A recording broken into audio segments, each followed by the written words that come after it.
ना इधर के रहे ना उधर के रहे, हाथ आसमान पे लगे ना पाँव ज़मीन पे आए, ऊपर से सैलाब आ गया, ऊपर से बीमारियां आ रही हैं, ऊपर से खुराक का मसला आ गया। अपने आप को बेबस समझ रहा हूँ और डिप्रेशन में जाने वाला हूँ या जा चुका हूँ। इंडिया और अमेरिका तो अरबों डॉलर्स की बायलैटरल ट्रेड है, जो मिलिट्री ट्रेड है, जबकि पाकिस्तान जो है वो अपने ऑलरेडी लिए हुए F-16 के ऊपर इंडिया ने बोलना शुरू कर दिया है। ये इंडिया इतना बोलता है तारड़ साहब, ये पाकिस्तानी लीडर क्यों नहीं बोलते जब इंडिया को इतने लंबे चौड़े वेपन्स मिल रहे होते हैं? इसकी क्या वजह है? और जरा हमें ये थोड़ा सा बैकग्राउंड भी बताएं और थोड़ा सा हमें गाइड करें सर। चीमा साहब, ये रिसेंटली देखें F-16 का मामला जो दोबारा आया है, मैं ये आपको ये अर्ज करना चाहूंगा कि इस वक्त अमेरिका के अंदर इसके बारे में क्या सोचे। एक तो ये है कि आपने पूछा है कि पाकिस्तानी लीडरशिप क्यों नहीं बोलती। पाकिस्तानी लीडरशिप अपने जलसों से और अमर बिन मारूफ से कुछ उनकी जान छूटे, तोशा खाना से आगे बढ़े और गोगी से अपना आगे चले तो फिर ये चीजें आती है ना। फॉरेन पॉलिसी तो उनके रडार पर ही नहीं है, बल्कि अफसोस तरीन एक इंसानियत का अलमिया है सैलाब, लेकिन वो हर शहर के अंदर कॉन्सर्ट कर रहे हैं। ये तो एक F-16 या फॉरेन पॉलिसी तो इज अबव देयर पे ग्रेड। अब मैं उसमें ये बताना चाहूंगा कि इस वक्त वेस्ट क्या सोच रहा है। सबसे पहले तो जो अमेरिका ने F-16 के हवाले से जो चीज दी है, उस पर जो भारत के तहफुजात थे, मैं समझता हूं कि जरा नोट कीजिए। और बिलखसूस एक टाइम आपने जेहन में रखना है कि भारत अब भी अपना सबसे ज्यादा असला रशिया से ले रहा है, लेकिन अमेरिका को उन्होंने इस तरीके से मैस्मराइज कर रखा है कि उन्हें एतराज था कि उन्हें पेशगी नोटिस क्यों नहीं दिया गया इस कॉन्ट्रैक्ट करने से पहले। एक तो ये बात है कि वो चाहते थे कि अमेरिका उनसे पूछ के देता। दूसरा, उसके बारे में जो मैं बात बिलखसूस से बताना चाहूंगा कि आजकल डोनाल्ड लू जो है वो भारत के दौरे में है क्वाड के सीनियर अफसरान के साथ। ये वही डोनाल्ड लू है जिसको खान साहब ने एक मुतनाजिया शख्सियत बना दिया है।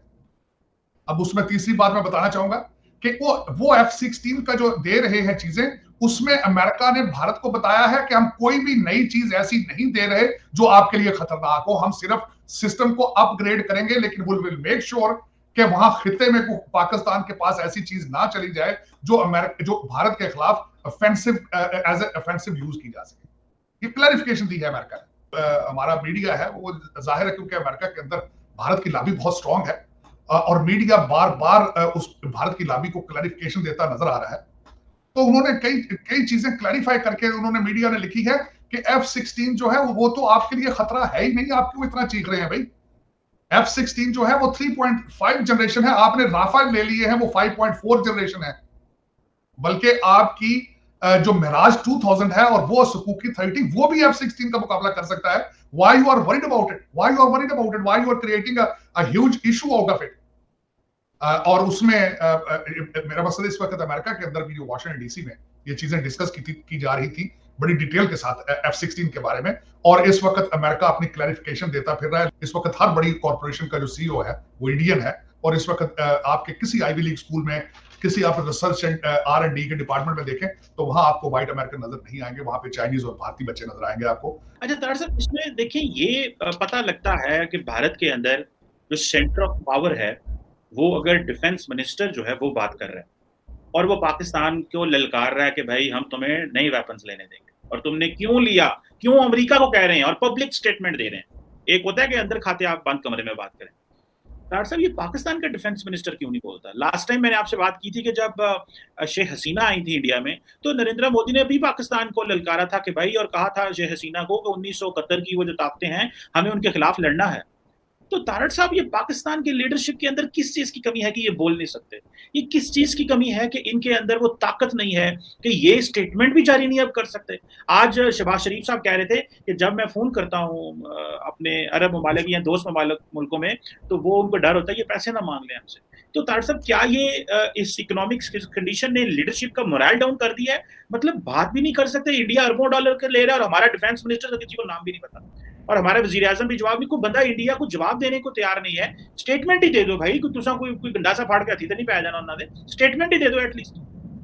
पाकिस्तान का आपका जो डिफेंस मिनिस्टर होता है फैंडल, वहां पे पर्सनैलिटीज को पार्क किया जाता है कि शर्मिंदगी के अलावा कुछ भी नहीं। और पाकिस्तान का आप कह रहे हैं कि F-16 का इन्होंने क्या करना है जब विल ही ना हो। हथियारों से जंगे नहीं होती चीमा साहब, हथियारों से जंगे नहीं होती, जंगे होती है विल पावर के साथ, विल के साथ, नेशनलिज्म के साथ। F-16 का क्या करना है जब आपके पास उड़ाने की बिल ना हो, जब आपने मारने की बिल ना हो, आपको पता ही ना हो कि पाकिस्तान क्या है। दो सूबे तो अटैक करने को फिर रहे हैं इस्लामाबाद पर, आपने F-16 का क्या करना है? आपको तो चाहिए नहीं F-16।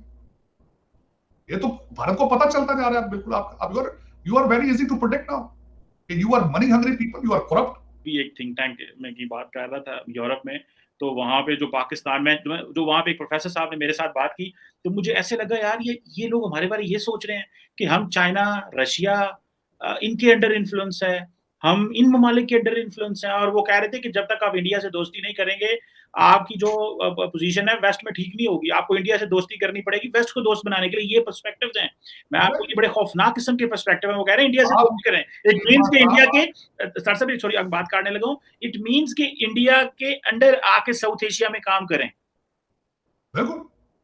और मेरा अच्छा दूसरी एक बात, आपकी पोजीशन ऐसी है, मैं समझता हूं कि आप खुद कोई चीज नहीं बनाने की सलाहियत ना रखते हो तो किसी को कॉपी कर लेना चाहिए। इनको सोचना चाहिए कि भारत जो है 10 साल में 11वें नंबर से 5वें नंबर पर किस तरह आया है। इनको सोचना चाहिए बांग्लादेश किस तरह तरक्की कर रहा है। खुद तो कुछ नहीं कर सकते। तो देखें, आज तक खान साहब ने कभी कहा है कि हम कॉटन की फैक्ट्रियां लगाते हैं जिस तरह कपड़ों की फैक्ट्रियां लगाते हैं जिस तरह बांग्लादेश ने किया। खान साहब ने एक नए ट्रक की बत्ती दिखाई, कहते मैं 5 लाख ओवरसीज पाकिस्तानी उनको कहूंगा यार पैसे लगाए। किस चीज में? पकौड़े कट्टे उनको दोगे, कट्टे पाले?